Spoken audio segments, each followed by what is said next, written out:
नमस्कार, बहुत स्वागत है आप सभी का। मैं हूं आपके साथ अस्मिता दुबे। अपना प्रदेश की शुरुआत इस वक्त की बड़ी खबर के साथ। बीजापुर से बड़ी जानकारी। छत्तीसगढ़ तेलंगाना सीमा पर नक्सलियों से मुठभेड़, तो मुठभेड़ में 3 नक्सलियों के मारे जाने की खबर है। मारे गए नक्सलियों से हथियार बरामदगी की भी जानकारी सामने आई है। तारलागुड़ा थाना क्षेत्र में जारी है मुठभेड़, तो मद्देड़ एरिया कमेटी के नक्सलियों के साथ मुठभेड़। इस वक्त की बड़ी जानकारी बीजापुर से है। छत्तीसगढ़ तेलंगाना सीमा पर नक्सलियों से मुठभेड़, तो मुठभेड़ में 3 नक्सलियों के मारे जाने की खबर है। इस वक्त की बड़ी खबर और इसी पर ज्यादा जानकारी के साथ सहयोगी पंकज सिंह भदौरिया हमारे साथ फोन लाइन पर जुड़ चुके हैं। पंकज, क्या कुछ अपडेट इस मुठभेड़ से जुड़ी हुई? देखिए, यह मुठभेड़ लगातार 3 घंटे पहले इसकी सूचना मिली कि मुठभेड़ चल रही है। छत्तीसगढ़ और तेलंगाना का बॉर्डर इलाका पड़ता है। इसमें तेलंगाना का जो अन्नाराम और मरीमल्ला का जंगल है, इस इलाके में मुठभेड़ हो रही है। इस इलाके में मद्देड़ एरिया कमेटी सक्रिय है। तारलागुड़ा का थाना क्षेत्र का इलाका पड़ता है और उन्हीं के साथ मुठभेड़ हो रही है। अभी तक सूचना निकल कर आ रही है कि 3 नक्सलियों को मार गिराने में सफलता हासिल की गई है और बड़े हथियार भी बरामद किए हैं। हालांकि ये ऑपरेशन अभी तक बंद नहीं हुआ है। उस इलाके में फोर्स घुसी हुई है। कितने नक्सलियों की मौजूदगी इस बात की जानकारी निकल कर अभी तक नहीं पहुंच रही है, मगर पुलिस के हाथ बड़ी कामयाबी लगी है। इस तरीके की जानकारी पहुंच रही है। जी बिल्कुल, एक बड़ी कामयाबी लगी है। आने वाले समय में क्या कुछ माना जाए अभी, और कब तक ये मुठभेड़ चलती रहेगी और क्या कुछ एक्शन लिया जा सकता है? देखिए, ये जो तारलागुड़ा का जो इलाका पड़ता है, जिसको मरीमल्ला का जंगल बोला जाता है, यह काफी सेंसिटिव इलाका पड़ता है। ये दोनों जो तेलंगाना और छत्तीसगढ़ का बॉर्डर इलाका पड़ता है, काफी दुर्गम इलाका है। तो जब तक ये पूरी तरीके से मुठभेड़ खत्म नहीं होती, जब तक ऑपरेशन पूरी तरीके से समाप्त नहीं होता, तो कहा नहीं जा सकता। हो सकता है कि पुलिस के हाथ और भी इससे कोई बड़ी सफलता लग जाए, क्योंकि जिस तरीके से देखा जा रहा है कि नक्सली लगातार सरेंडर कर रहे हैं, बड़े नक्सलियों का सरेंडर हो रहा है, तो नक्सलियों में घबराहट है। निश्चित तौर पर नक्सली उस इलाके पर कोई सुरक्षित ठिकाना खोजने के लिए पहुंचे होंगे, बिल्कुल, जहां पर फोर्स ने दबिश दी है। जी बिल्कुल, बहुत शुक्रिया पंकज तमाम जानकारी देने के लिए।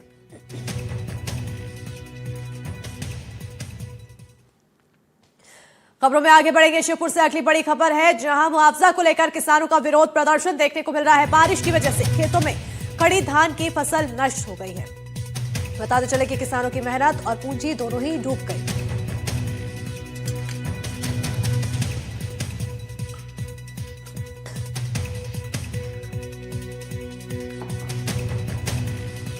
इस वक्त की बड़ी और अहम जानकारी से आप सभी को रूबरू करा रहे हैं। श्योपुर से यह बड़ी खबर है, जहां मुआवजे को लेकर किसानों का विरोध प्रदर्शन देखने को मिल रहा है। बारिश की वजह से खेतों में खड़ी धान की फसल नष्ट हुई है। किसानों की मेहनत और पूंजी दोनों ही डूब गई है, जिसके चलते अन्नदाता परेशान है। अन्नदाता के लिए एक बड़ी परेशानी उनकी फसल जो खराब होती जा रही है उसको लेकर सामने आ रही है।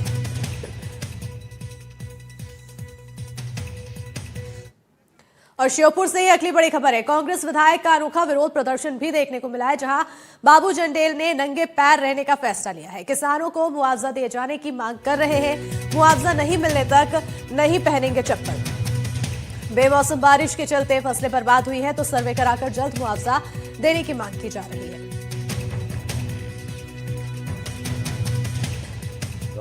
तमाम गांवों में गांव घूमा, 100% नुकसान है।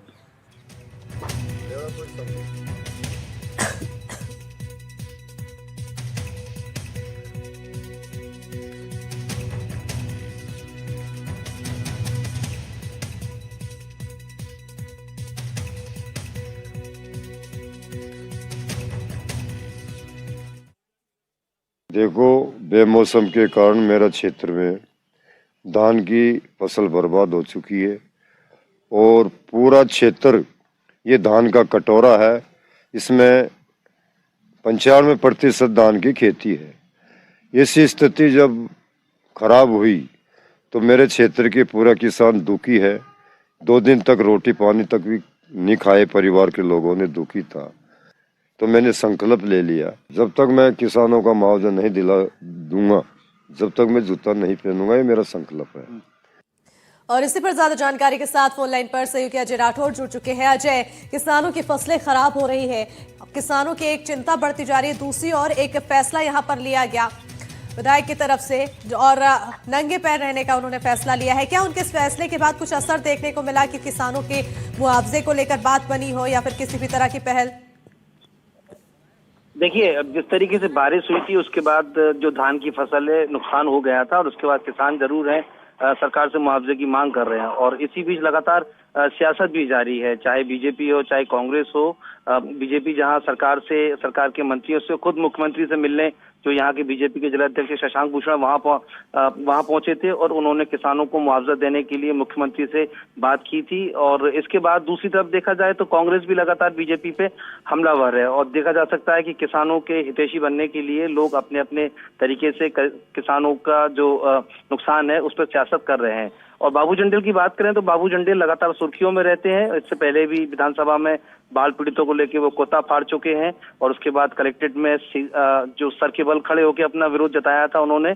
और उसके बाद एक बार फिर से किसानों को लेकर बाबू जंडेल जो है उन्होंने ये कहा है कि जब तक किसानों को मुआवजा नहीं मिलता या कहें कि किसानों की लड़ाई लड़ने वाली कांग्रेस के जो नेता है वो इस तरीके से कह रहे हैं कि किसानों के साथ कांग्रेस है। और खुद बाबू जंडेल ने अब किसानों को मुआवजा दिलाने के लिए ऐलान किया है कि जब तक उनको मुआवजा नहीं मिलता है तब तक वो नंगे पैर रहेंगे और जूते चप्पल नहीं पहनेंगे। फिलहाल दोनों ही तरफ से चाहे बीजेपी और कांग्रेस सियासत का लगातार जारी है। सियासत तो लगातार देखने को मिल रही है अजय, लेकिन हर साल हर बार इसी तरह से अन्नदाता परेशान होता है और एक अन्नदाता ही है जिसकी मेहनत के भरोसे पूरा देश टिका हुआ है।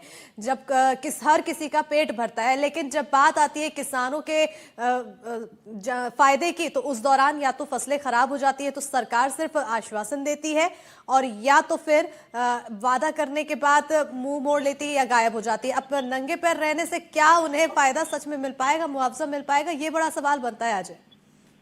बिल्कुल सही कहा आपने कि जब इस तरीके की सियासत होती है तो हर कोई अपने अपने तरीके से अपनी राजनीतिक रोटियां सेकने की कोशिश करता है। और बाबू जंडेल की अगर बात करें तो वो जिस तरीके से उन्होंने जूते चप्पल छोड़ दी है मुआवजे को लेके, तो हालांकि जो सरकार है, जो सत्ताधारी दल है, उनके नेताओं ने बात की है और जो मुआवजे का ऐलान करना है वो सरकार को करना है और जिला प्रशासन के जो अधिकारी हैं वो अपनी रिपोर्ट पहुंचा चुके हैं। फिलहाल अभी सर्वे का काम जारी है, तो ऐसे में देखा जा सकता है कि फिलहाल देखना होगा अब आगे आने वाले समय में किसानों की कितनी मदद हो पाती है, किसानों की चिंता जो है वो खत्म हो पाती है। यानी बहरहाल बहुत शुक्रिया अजय तमाम जानकारी देने के लिए।